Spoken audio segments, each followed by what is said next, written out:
I'm here with Samantha. She has not been into Flux in like 5 years since her little nugget's 4, and she just came back last week. I know she wished she had come back sooner. I'm gonna let her tell you about her experience.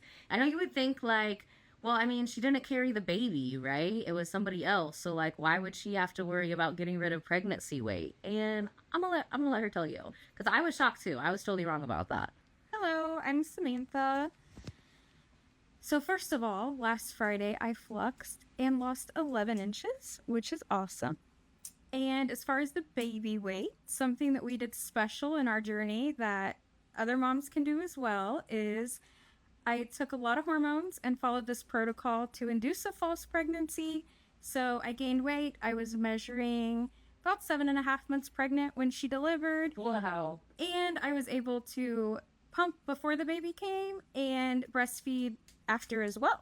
So it was a pretty cool experience, and I look forward to telling you guys all about it. So the first process was the IVF drugs, the actual injections, and that makes you overproduce eggs, and they go in and surgically suck the eggs out. And then how old were you when you did this? 36. Okay, because I always thought that like I had heard that like you're set with as many eggs as you have. Like however many eggs you have when you're born, like that's like, so that's false, like obviously. Yes, your body produces eggs based off your hormones. So by injecting the IV drugs with the hormones, it can make you overproduce. Mm-hmm. It is true that once you stop producing eggs, you stop. Okay. Yeah, but I had heard like whatever you're born with as many eggs as you're gonna have, Right, as like no, a small baby. No. I was like, how did all those eggs fit in a baby? Like every month I'm dropping those? Like what?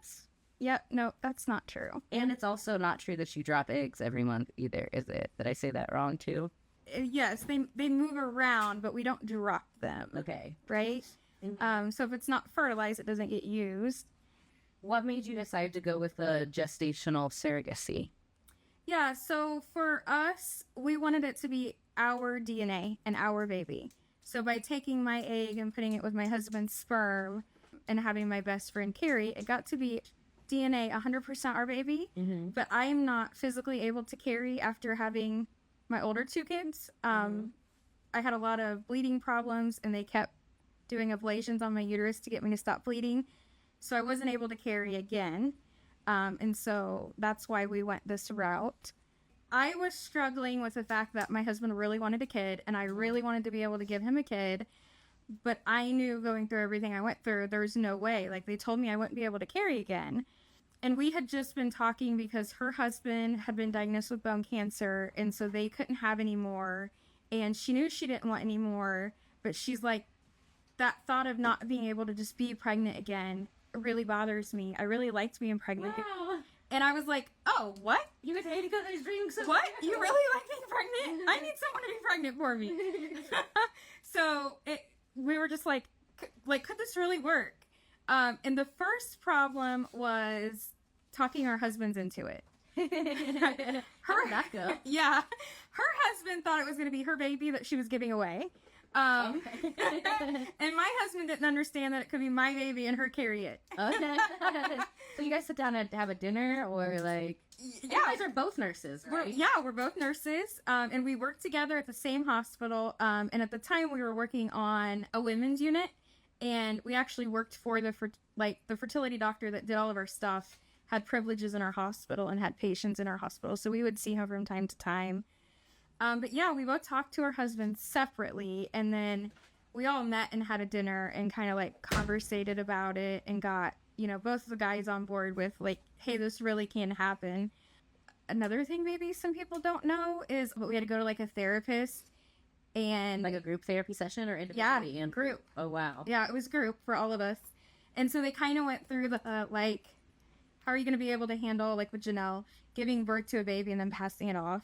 And they just went through like all the questions and all the the things that it could do to us to just make sure that like mentally and emotionally we were all prepared for the journey we were about to have. She did definitely have some of the postpartum depression stuff, but she always kept saying like, I told myself from the very beginning that it's not my baby. So I think that made it easier for her. even when she got discharged from the hospital, she came down and hung out in our room and held the baby and spent time with the baby. And then she was at our house a lot the first several months, seeing the baby.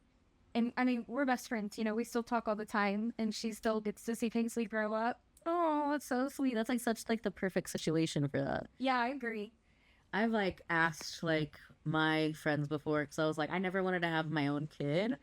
Not that there's anything wrong. It just, you know, I feel like this is maybe one of my first lifetimes as a woman, and it sounds like an alien growing in your body. It doesn't sound like anything I want to do. So like, since I was very like young, I'd be like, I have friends who have like those easy pregnancies, and I'm like, okay, you can be my baby mama. You know, some of you are probably watching this.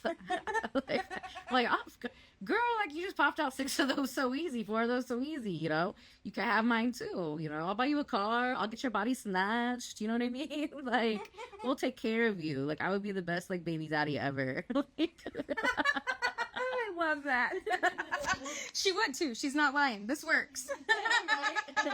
Get you all the least snatched. Yeah, even what you told me about some of the girls that you did like prior to pregnancy to prepare them, and then do the after, so it's like a quick snatch back. Yeah, I was amazed at that. I wish I would have known that before. Yeah, I've had girls who like they came, they had a bunch of like stretch marks, a lot of loose skin, but they knew that they wanted to have another baby. So I've had a really good strategy with that. We want to get rid of a lot of like the scar tissue that comes from the stretch marks, and sometimes even if the stretch marks don't come on the outside, it's a tear from the inside out, so people can still have that scar tissue from the inside out that can keep the stomach from being flat. So we get rid of a lot of the scar tissue. We don't want to tighten the skin too much though, because we don't want to cause more scar tissue with more stretch marks. So we get rid of a lot of the scar tissue, and then we make like a cute little baby belly bag, a little hammock for it. The baby just falls right into it, so lovely. And then literally every girl I've done this with in between kids, as soon as she's, you know, lays the baby egg, she she looks just like she did when she left my office, you know what I mean? So then like once they're done having the kiddos, then we're gonna snatch all that back up for like good, for permanent.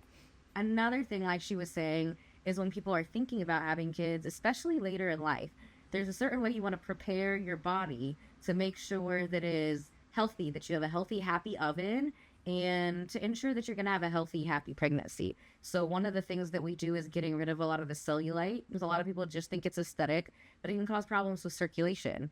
And a lot of people who have pregnancy, they have problems with circulation, like especially like gestational diabetes, all of that kind of stuff. If you clear out the plaque from the legs, which is what cellulite is, then you have a lot better blood flow, you have a lot better lymph flow, and you have a lot better baby making oven for the baby making cooking. Now, you said you worked on a women's maternity ward, right? So it was a women's unit once you take out OB and labor and delivery. So we saw a lot of the patients that like maybe have overstimulated ovaries from the IVF injections. So that happened to you, right? I did not get overstimulated. So what's the difference between laying too many eggs and being overstimulated? Yeah. So 15 is a perfect number. My doctor was very happy with that. But let's say you get up in like the 30s or 40s. That's too high, and it can be very painful for the woman. And we actually admit them to the hospital to give them IV pain meds and keep pain under control and keep them comfortable. It can be kind of dangerous if they get overstimulated. So the dosing of the medication has to be very careful, as well as the timing of the IV. What does overstimulating mean? If it's not laying too many eggs. That's exactly what it is. Yes. So ovaries are overstimulated. They get very, very swollen and very, very full of eggs, and it's very painful. And even though the doctor goes in to like suck some of the eggs out, because there's so much inflammation there, is how I'm understanding it, they can't get them all out. And then that's when they get admitted to the hospital, and we just get them comfortable with meds. Oh man. Yeah. That's all you can do? Yeah, that's all you can do. The pass them, like have a period? Like I've said before, like I was like in my early 30s. One of my friends had done the IVF to have her own baby. Now what's that one called? That one's just called IVF, right? Yes. Okay. So I was asking her about it, and literally I just thought they'd put a turkey baster up there, snatch some eggs out, whatever, like a medical version, and then like you're good to go. And she's telling me like all of these things. I'm getting like more and more horrified the more that I hear. And then she was telling me that like, oh, so hello, they apparently you're considered geriatric at 35. And I was just shook about it. How was your experience with the doctors here? Because I've called to try to freeze my eggs before here in Indiana, and like they're just like, well, when do you want to have a baby? I'm like, I don't want to have a baby. I want to freeze them for later. And then like it freaked me out. Like, stop trying to push me. I'm just not gonna have one now. Never mind. Forget about the eggs. Cancel. So I think because Janelle and I both came from the healthcare industry, we understood that the office staff is not who you want to talk to about that stuff. Just get the appointment and get in and talk to the doctor and explain what process you want, and it'll probably go a lot smoother. But I think we kind of want to talk a little bit about the meds, right? So I did the side of the IVF that made me produce the egg. And while I was doing that, the gestational carrier, now remind you, gestational carrier means it's not her egg, it's mine. So that's a gestational carrier is the oven, right? So she did the part of the IVF meds that got her uterus ready to carry the baby for us. So there's two different like cycles. So your friend that carried her own, she did both of the cycles of meds. So she got her eggs ready, and then she got her own uterus ready to carry. So you guys kind of split the meds. Yeah, exactly. Based on the job. Oh wow. Yeah, based on the job. That's right. Good thought. And then there's what you know, a lot of people just package this all in as surrogacy. So a true surrogate, it's their own egg, and usually the other couple's sperm. And so that surrogate is actually like, it's her baby, right? But their sperm. So she's giving away her own child. And I think that's what's a lot harder for a lot of people. Is that actually like adoption then? Like, So- how is that different from than adoption? Yeah, so some states like Indiana consider that adoption, and Indiana also considers what we did adoption. So here in Indiana, they don't recognize the medical advancements of like what we did. So using my own egg and someone else carrying it. So the workaround in Indiana, if you get an attorney prior to the delivery, which obviously you want to do anyways if someone else is carrying your baby, you want to have that contract, right? The attorney will have paperwork for the physician that's doing everything. And what kind? Is this an adoption attorney? Is this a family law attorney? What kind of attorney? You want a family law attorney. Okay. Yep.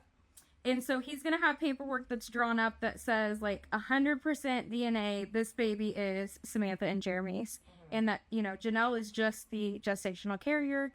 The doctor signs off on it, and then it goes to the judge. And the judge actually issues a birth certificate order that you take to the hospital with you. And so that order tells the hospital that they have to grant a birth certificate to me and Jeremy, even though the baby's coming out of someone else. So you give it to them at the time of birth. Yep.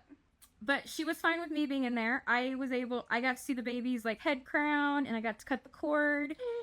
And they had told me they had never done this at the hospital we were at. Like, we were their first ever. But going through like the fertility process and the OB appointments, and everyone was very much like, yes, we're going to take care of Janelle, but this should be your birth plan. Like, what do you know, they asked the mother, like, what do you want us to do with the baby right away? Do you want to hold them? Do you want us to clean them up? They asked all of that, and they very much were leaving me out of everything. And she had to keep redirecting them. She was a great advocate for me, but she had to keep redirecting them back to me. Like, that's her choice. Ask her what she wants. So what parts were your choice, and then what parts were like, you know what I mean? Yeah. Like, obviously, if she wants an epidural or not, you know what I mean, that would be more of like a her choice thing, Yeah. right? And then like, so what, but still, I mean, Yeah. people are sensitive about wanting their baby to be near epidural, so what kind of things were like a her choice thing, and what kind of things were your choice? I would say that I think that was really special between her and I, because we're both nurses and we're both very much like take care of the patient. And I didn't, like, as far as that goes, like, I had epidurals with my other kids. Do what you need for you, Janelle. Right. Like, by all means, I want you to be comfortable.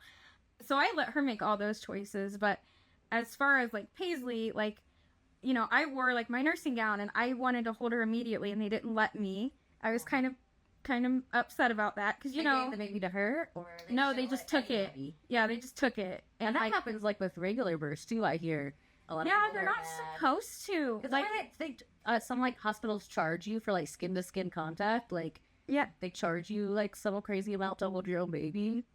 I think that's actually for the nurses to hold them in the nursery, like during the night. Oh, that's Yeah. what that means. So not Yeah. the actual mom. Because Yeah. I've seen people post that with their hospital bill. Yeah, I'm they're like, not "What?" understanding. Yeah. And I wasn't like this with my other two, and I think it's because I carried them, and I wasn't worried about, like, getting that bond.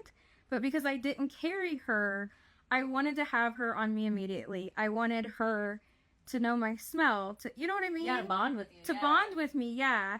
And they wanted to clean her up and weigh her and do all their things. And I was like, I can sit over here in a chair and just hold her. Like, what are you doing? Give her my baby. You're also a nurse. Like, Yeah. And you're qualified in multiple ways here. Like, in their mind, they wanted to get certain things done in the delivery room before they let me take her to our room. As a nurse, I kind of need to see both sides of it, right? Yeah. So, but overall, I think they did a really good job for it being their first one. And Janelle did phenomenal. Speaking of wanting to make sure that, like, we connected once the baby was here, I really, really, really wanted to breastfeed. I really felt like, is there a way I can do this? And Janelle actually knew of this because her sister-in-law had adopted a baby that she did this for. So there's a crazy protocol out there. It's called the Newton Goldfarb Protocol. And her OBGYN actually knew about it. And he, even though he wasn't my doctor, he was our doctor. Yeah. He prescribed the meds for me to do it. And so I remember there was 4 different hormones. And then about 6 weeks before we knew the baby was going to be here, my meds changed and I started pumping. And I had to pump every 2 hours around the clock. So 6 weeks before the baby came, I was getting up every 2 hours all night long to pump. Oh my goodness. Yeah. So I did have somewhere between 20 and 30 bottles frozen before she came. Now, what kind of pump do you recommend? Do you have one that's a favorite? Because that sounds like, and is that a normal amount to be pumping? Obviously, maybe when you're having a baby, or how often would somebody do that if they carried themselves? How often do people pump? Obviously, it depends on when they start pumping. Okay. Because with my other kids, I did not start pumping right away. It was always baby to breast, right? Yeah. And so the baby wants to eat every 2 hours. And so I think that's what the protocol was based off of. Okay, that makes sense. Is pump every 2 hours because that should be the demand, right? And so you're pumping to try to force that milk to come out, and then you're taking the additional meds. One of them was horny goat weed. Really? That's the name of this. And it works? Yeah, it works.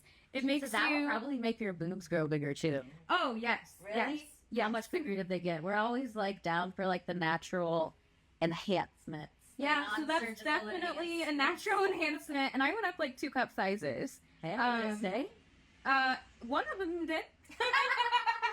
We can fix the other one. Not one boob, 1 cup size. Sure. Oh, wow. So you gained two, and then you kept one.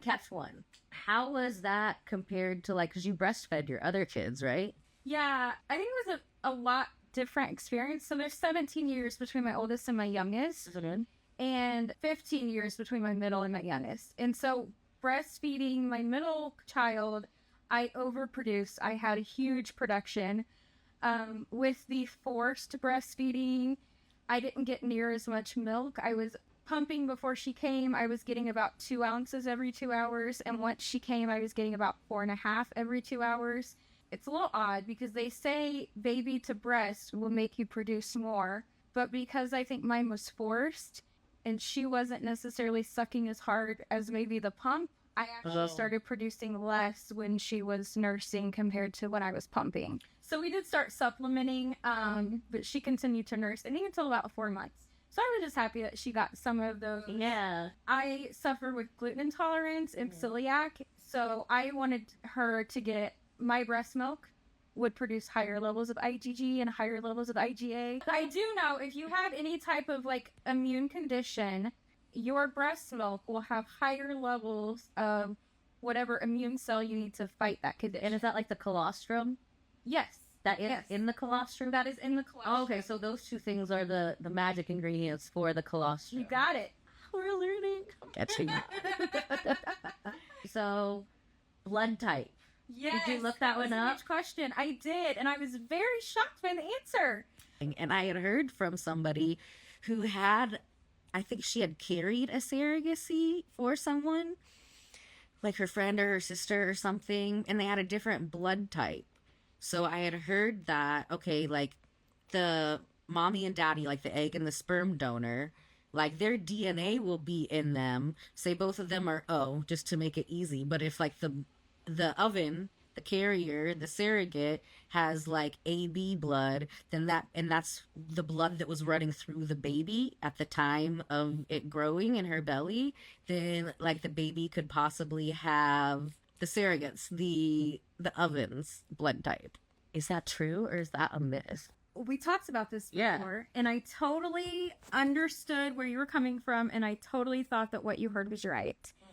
I was shocked and fascinated when I looked it up, because what it said is the genes that come from paternal mom and dad, those genes is what makes up that child's blood type. So even though the surrogate's blood is running through the baby, it's not going to change that baby's blood type. And I was fascinated because I thought, how could it? Yeah, that's interesting. Yeah. Because in my mind as a nurse, I'm like, well, that's like giving someone blood from a different blood type that's not compatible. Like, how does that work? Right. And so I wondered if that was part of all the labs they did on us to make sure we were compatible. I wonder if our blood types being compatible was her, like, was that part of it? Was that a match? Yes. I Yeah. remember the story. It was like a long time ago, and it was something about the mom's blood and something else. Yeah. Like, And so I wonder, and I guess that's something I should look up too. Like, is that part of like the testing that they did? Because I know they tested all of us for like HIV, STDs, all of that had to be tested, all three of us. And then actually, in Indiana, there's another crazy law in Indiana. So if the woman carrying the baby is not married to the sperm donor, so obviously my best friend's not married to my husband. she's already got one. Because she's already got her own. His sperm sample has to be tested. His blood has to be tested. And then everything has to be stored for 365 days and then pulled out and retested before we could use it. Which I guess there are those STDs that like they say you can be a carrier but not like actually have it. So I don't know if after like freezing the sperm for a while, is it going to show up later? That might be a thing. And I wonder it's like why it's 30 days or something. I just like to know like the 365. It's an entire year. Well, oh. So it set us back by an entire year of having Paisley. So yeah, when I had talked to the people about like just the freezing of the eggs, right? And they just made it seem really complicated. They make me very uncomfortable. I was like, by the end of the conversation, I was like, look, if I want to do this, I'm just going to go to like Illinois or Ohio where like maybe it'll be freaking easier. Because also I feel like the laws around like women's health and stuff like that, they get changed like every, 90 days or something like that. Like, So good. I like that you brought that up. So my sister-in-law has been a surrogate twice. A surrogate twice. It was her egg both times. Why she was pregnant the second time, it was for a couple in England. England does not accept adoptions. ever? Yeah, they don't accept them. They don't accept them at all.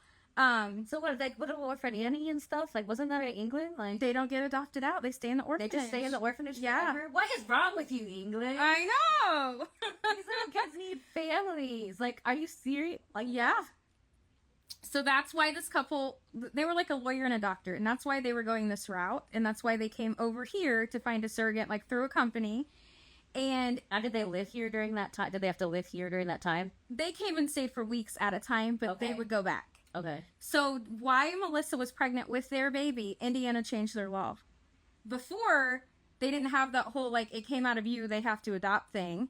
So that law went into effect why she was pregnant. So that couple ended up flying her and my brother and the kids out to California, and they paid for them to stay there for several weeks until she went into labor. While they were there, they had to go to court and like do all the things that they had already done in Indiana again because the laws here changed during her pregnancy. Wow. Yeah, crazy amount of money that couple spent to That's have. insane. Yeah, But they had a successful baby. I mean, the baby's the baby's great. here, the Yeah. baby's cool. So that's good. But like, man, talk about pivot to the other side of the country. Yeah, and You're coming from the other side of the world. I think that's the frustration part that women have to go through, and that couples that are trying to conceive have to go through is on a whim they might change these laws like halfway through our journey, and Then then you have to be like on edge, like just praying. Oh, yeah, all you're- day, every day that like just Absolutely. let's get to the finish line, like a 9-month long like triathlon. It seems Yeah, like. I mean, the emotional roller coaster was crazy. Like, it was, so I remember the very first, like, we found out, like, she was pregnant with a lab draw. Like, yeah, we think this is good. And they monitor it. I want to say it's like every 72 hours or every 5 days. She has to go in for a blood draw. And they want to see those levels, like, double, triple, to show that the pregnancy is sticking, right? So during that time, she went to Florida. And that lab draw was, like, cut in half, her level was. And so to them, it looked like she was miscarrying. So they called to let us know that she's probably miscarrying. But then when she got back here and they rechecked it here, it was like triple what it had been. So they think it was just like the difference of the two labs. Oh, wow. But we thought she miscarried for a whole week. Oh, my God. So just like the ups and downs, it's crazy. Process, and then you're like, yes, a super up because you're like, wow, like that seemed like a miracle. And, yeah. Like, that's wild. Did you have any other like what weird scares like that? Well, we were originally supposed to implant 2 embryos and have twins. Like, that was in our contract. That was our plan. And right at the time that we were getting ready to take her back to implant her, the doctor came in the room and changed his mind. What? So, Why did he change his mind? So, back to your geriatric pregnancy. Yeah. Any geriatric pregnancy is at higher risk for the Don't you be jinxing me. My questions about it. I'm trying to have no babies over here. Yeah, so the mom producing the egg over 35 is an increased risk for the egg to split. And then if the carrier is over 35, it's an increased chance of the egg to split. As well as if you do IVF, it's an increased risk of an egg to split. So he was scared to death that if we implanted 2 eggs, one She's gonna or be both like of them would split, and we would have like 3 or 4 babies. Which actually happened to one of my girlfriends. No way. Yeah, they did IVF. She carried her own babies. They implanted 2 embryos, and one of them split. So she's got identical twins and then a singlet triplet. Oh, so cute. Yeah. But it was really hard having 3 babies at once. Yeah, I mean, I can't even imagine. Yeah, so Even want to. I think he was more concerned for us, and like putting that on us is really risky. And yeah. As well as like the increased risk of something happening to Janelle or Yeah. babies. He just felt like it was way too risky to do. And looking back, he obviously made the right call, right? The pregnancy worked, everything went great. So then, how old is Janelle's baby? I think he's 13 actually, because I think he was 9 when Paisley was born. Yeah. Now, how did he feel about that? Because that's interesting. Like, he watched his mother be pregnant, and she doesn't bring home a baby. And I mean, does he like being an only child, or like what was his what were his thoughts? I think he actually grieved about it because he got super attached to a baby being in mom's belly. Right? Mm-hmm. He would talk to her and rub on her belly, and he was super excited about a baby. Yeah. And she was honest with him the whole time. We talked to him about it before we did it too, like to make sure that he understood, and he understood that this baby's coming out of mom, but it's Aunt Sam's, and the baby's gonna go to her. But then he grieved when she came home without the baby, and I think him seeing her go through that emotional time of not having the baby. And I think they kind of grieved together about it. So my oldest daughter is 21, and then my son 19, and then Paisley now is 4, and we have a grandbaby on the way. No way! From your son or from my daughter? She's due January 1st. Oh, so that's gonna be one of those like fun auntie situations where she's kind of like an auntie and kind of like a cousin at the same time. That's not what she thinks. She thinks her big sissy is having her baby brother. Oh, that's So, like, what about, like, the different medications that you take? Did you have any weird side effects from them? Or are there expected side effects from them that people might want to know about? Like, oh, girl, the mood swings. My husband can tell you about that. Really? Yeah, because you're basically forcing the hormones that women go through in the natural process through pregnancy, right? So I think all women know about like pregnancy brain. Like you get very forgetful. You get moody, right? But this is forcing that to happen, and so you're having to take a lot higher hormones to force your body to go through something like that. And so yes, the mood swings were all over the place. My husband was ready to kill me. Anything else? Any other ones? I remember having lots of hot flashes And then, so that's interesting. Like because you pretty much went through all the same symptoms of pregnancy, just not like Right. the final show. Yeah. Which I think, like, on my side of it, from, like, I've had kids naturally before going through this, I think it's been much harder to get the weight off. Okay. Because it was, like, hormone induced. I had to take such high amounts of hormones. And I remember when I, like, was going to my PCP afterwards and, like, telling him, like, I'm really down on myself. I can't get this off. Yeah. And him saying, Samantha, you forced this with hormones. This is going to take you 2 to 3 years for your body to just feel normal again before you can even start worrying about that. Wow. And I was like, I just need to see Ella as soon as I can. Actually. And then as soon as she comes back, she loses 11 inches. So yes, that's like, amazing. What was I doing with my life? Why didn't I even see Ella sooner? That's what everybody says to come see me. Well, I told you, I got into a pair of jeans that I have not worn in several years that I was hanging on to thinking, I want to wear these again. Everything we do with the electricity, it just resets your body to be its best self. You know what I mean? So it's just like, oh, hey, this is what you're supposed to be doing. And so I feel like it falls off like that. I can compare this to, like, sometimes if a new birth control comes out, like, a group of people will have a lot of issues, and I get a lot of referrals from, you know, different doctors. There was one of the implants maybe 5 or 6 years ago where I had like 7 people one summer. They probably all came from the same doctor group who had a pseudo tumor on their brain, which is like a tumor, but it was actually filled with synovial fluid, like on the back of their spine. So they needed some kind of operation to take care of it, but they had to be under a certain weight.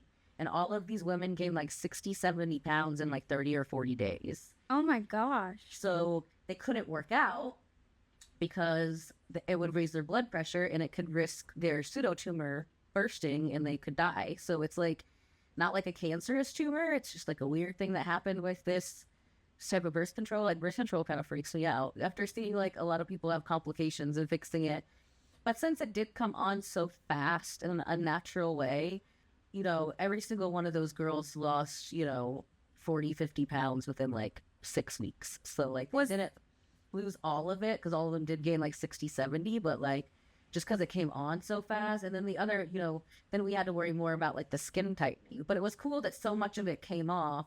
Then as soon as they got down to a healthy weight, like the most important thing, like of course you want to get rid of the weight at that time, you know, and we deal with aesthetics, but the most important thing for these girls is like being able to have their surgery, you know? Yeah. And a lot of surgeries, people have to be down to a certain weight and like maybe something's going on that they, you know, can't move their body like that, whether that's going on hormonal or they have an injury or whatever. So I think that's really amazing to see somebody as kind of like a medical anomaly, whatever. The doctor refers them here and then boom, we can get them like right in beautiful shape to send them right back to do whatever the doctor wants to do. It was definitely an implant. It was probably about 7 years ago. Okay. When this happened. And I haven't had any since. You know, I just hope to help people to bounce back from the side effects once the doctor figures out what is supposed to happen. Yeah. You know what I mean? So I get to hear all the stories on the other end, but like, you know, I'm not a doctor. I don't know the exact things. I just, you know, collect the little bits and share them. And I feel like the more that I learn about stuff, it just, there are more questions I have about all of it. Absolutely. Yeah. So what about like are there any of like the vitamins, supplements and stuff that you took that have like other health benefits that you would like keep taking? So the horny goat weed was part of the like protocol to help the milk production. It like if you're already producing milk, it helps you produce more. And I'm sure a lot of women probably know about that have breastfed before. And like if your production goes low, that's something you can start to help increase your production. That's why I drink the hoppy beer. Like I never liked beer ever until I learned that the hops can make the boobs grow. And now, you know, it's definitely part of my monthly diet, like a couple hoppy beers, and it definitely works. So with the horny goat weed, like, is that all it did? Is it made the boobs? It'll make the boobs bigger. You produce more milk. But then if males take it, it makes them have boobs. No, but it increases their sex drive. Oh, really? Yes. So we're going to. I just finished my Flux session. and I did my core and my inner thighs and the bottom of my glutes. So, feeling snatched today. Hey, how are you feeling? I know I'm going to be sore. I was sore after the last one. My legs were sore for like 4 days. That's crazy because like a lot of people aren't sore. They're just sore a little bit. And you were sore in the legs. What about your core? So my abdomen was sore at least, I would say, 2 to 3 days. Wow. My legs were so sore. Like, it hurt to get up out of a chair. Nice. Now, I did tell you that I had a pretty sedentary job until about a month ago. Okay. But I did make sure I always walked on the treadmill at least 30 minutes a day. And I mean, my power was 6, so I wasn't like, slow going, but I wasn't like lifting weights or anything. So I definitely needed this. But yeah, I felt it for days. Yeah, that's awesome. This is such a great thing to like snap back with. If you are people, a lot of people will think like, okay, like I want to lose some weight before I start body sculpting. No, like maybe with some other ones, there are most other body sculpting things. It's only going to work on you if you're already a certain size. It's only going to take a certain type of amount of something off. That's not something that we have to deal with here. Like, actually, it's really good if people who've been on bed rest or you've been sedentary, and like everybody goes through that, like, oh my gosh, I hate this so much period at the gym, like after a time like that. I've done it too, right? Before I had the flux, so now I don't have to go through that. I just get fluxed. So you can go through this in, 6 hours or is in 30 minutes. Like I just did 6 hours. We've got her hooked up. She's doing 12 hours today because she's doing a full hour. And it can really just smoothly push you through that, like, I hate this period, and take you right into like having fun working out again. For one, you see your results, right? And this is something I recommend, like, this is something we want to complement us having a healthy lifestyle. There's so many other reasons like why we need to get cardio and get our heart moving, why we need to move our body. If you don't move it, you're going to lose it. You're going to end up in a wheelchair, like something. You know what I mean? That part is so important. We want to have this help us, tone and help us put our habits into healthy mode. So that's why we do like 3-week boot camps, because they've said that, habits can be changed. It takes like 21 days to change a habit. So when we do the 21 day, we can also do a 3-week boot camp in 2 weeks if like you're trying to fit into a dress or something. But we really want you to be able to use that time to like evaluate, how much water am I drinking? What am I doing for working out? What am I doing for fitness? What kind of foods am I eating? Could I be allergic to this? Da-da-da-da. That's the time where you can figure all that out because you're actually seeing results. That Pavlov's law, you know what I mean? You're getting the cookie. You're seeing, you go and work out a little bit today and then you flux. Your brain does not know that why you lost inches is from the body sculpting. If you like eat super healthy, eat a chicken salad, get your protein, get your fiber, focusing on getting all your vitamins and nutrients and not denying your body from stuff, but putting the good stuff in it to make our body happy and to make it run well, then it's just going to be so easy to keep up with those habits. That's why we have such a success rate with people keeping everything off and keeping up with everything, because we are also taking into account it's a mindset thing.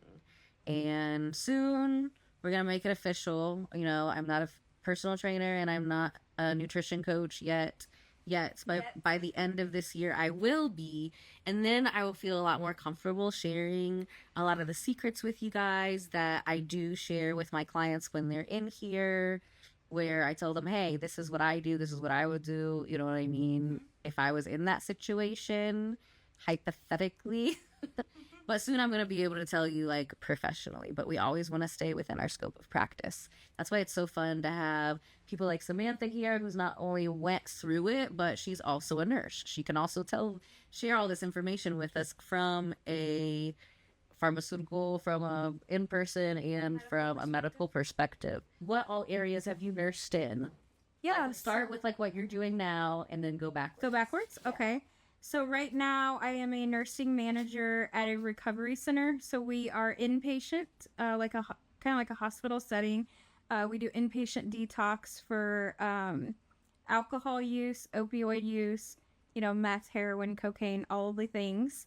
So that's pretty interesting. I've never done anything like this before.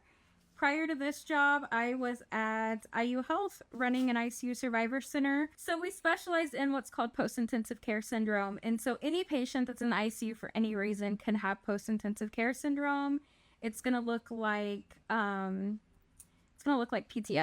It's going to look like trauma, anxiety, And then depression. so that's a type of PTSD. How is that different from like, I guess there's no normal type of PTSD. There's like Right. flavors of it, right? Right. Yeah, that's a good I got a couple different flavors. Yeah, that's a really good way to explain it. So this is more of like what we cause. So everyone thinks, you go to the hospital to get better, but sometimes we cause the bad things too, right? So by the medications we gave them to put them out, to be able to intubate them, and then the medications we continued to give them to keep them from fighting the vent, can cause delirium, brain fog, confusion. And so that whole process can cause PTSD. And so that's what our clinic was designed to treat. We were treating the problems that we were creating, right? Oh, interesting. So that's not just mental. There's probably different stuff their body has to detox and wire itself from after it's been. Exactly. And so that's why at our clinic, we weren't seeing the patients as soon as they got out of the hospital, because we wanted their bodies to detox from all the meds that we were giving them. And so we would typically see them 2 to 3 months after discharge. Yeah. And then prior to that, I was in hospice. I worked at a couple different hospice companies. Really love the hospice side of things. Did you guys? I know like death doula stuff is starting to get popular. That is starting to get popular. That is such a cool thing. And I have a lot of friends and clients that are like baby doulas. Yeah. You know what I mean? And I've asked them before. I was like, that's so fascinating because you're like bringing life in. You know what I mean? I have one girl who's doing. She's been a bringing life in doula for a while, and now she's finally she's doing the death one too. Uh-huh. And I was like, that's going to be so interesting. I can't wait till she's done it for like a few months or 6 months or a year. And I want to pick her brain about like the different, like you're walking life out and walking life in. It's like, it's like that video. You know what I mean? Yeah. Like that image where it's like the little baby and he's crawling and then the baby crawls up and then it goes to like this old man like out in a chain and then he ends up crawling and they go back through the hole and like, boop, that's what I count. That's great. Prior to hospice, Did you ever see any ghosts? Did you ever see any like spirits like leaving the body? No. Did you ever have any like paranormal encounters or anything like that? No. I couldn't do that. I can say that actually this is a me and Janelle story. Oh, I like. So we worked together at IU North when we were nursing students, and it was the first dead body that we cleaned up together. And it's a hospice dead body, right? No, in the hospital. Like, the patient had died. We were cleaning up the body. But it wasn't a hospice. No. What kind of like death was it? Cancer. I don't remember. Okay. But I remember like us we're in there giving the body a bath, and we had turned it over, and now that I'm a nurse and I know what it was the air in the patient's body still like trying to get out, right? The trapped air and cavity. So as you roll it around. Oh, but it was like similar to like a gasp, like a moan. And I was like, oh my God, what is that? Like, it totally freaked me out. Now I know what it was, but at the time I was like, so you see, he's still trying to talk to us. So is that right? I would think that same thing. Yeah. So is that common? Mm-hmm. Okay, so that's like a normal thing. Yep. And then what did you do before that? That was my first like nursing. Well, I was when I had my CNA license, I worked at a nursing home. Oh, okay. Like way before. So you pretty much covered it from like beginning to end. Now, do you have a favorite one, or they all have a different special place in your heart? Like, experience different. Yeah, I'm one of those people that I'll do anything in nursing. Yeah. Right? I want to do it. I want to master it, and then I get bored.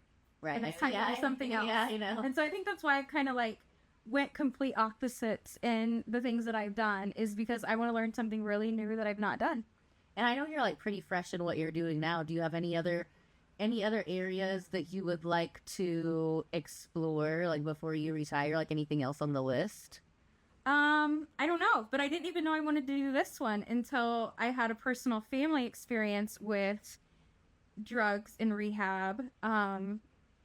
That I was like, that really changed that person's life for the better. I want to see what that's like. That's so cool. And then this job opening came up, and I was just like, I think I gotta apply. I think that was kind of meant to be. I love it. Yeah. So I think that's kind of what nurses do, right? Something happens in their life, and they're like, I want to help that area because I just saw that personally. Yeah. And so, and I've heard that from a lot of nurses at my current job. Like, you know, my son overdosed and died, and I wanted to help this population, and that's why I'm here. Or, you know, I had a problem and got better and saw what this treatment was like, and I want to work here. So we've got a lot of people in our facility that have been previous patients, either there or somewhere else, or know of someone. That's amazing. I just wanted to see it more. How are you feeling? Sore. Sore? Very sore up here. Yes. Okay, well, it's been so fun to chat with you guys. We're definitely going to have to do a round 2 and 3. Number 3, we're actually going to have the lovely Janelle on, the actual carrier. We just got to talk like the nurse, you know, the nurse. So it's like when health and wellness meet, and we're like, look what I found out, look what I found out. And then we share, and then, you know, we get to share those with our patients and our clients. And it just makes everybody a lot happier and healthier. But we got to get off of here before an hour, because sometimes I went over an hour on here and then the whole thing disappears. So it's been fun. If you have any questions for us for next time, let us know, because we do some research on anybody's questions before we shoot these. So if you have any questions, let us know. And I'm going to take this off of my face. Make sure you like, follow, turn on the notifications for our YouTube friends. And I'll see you next time.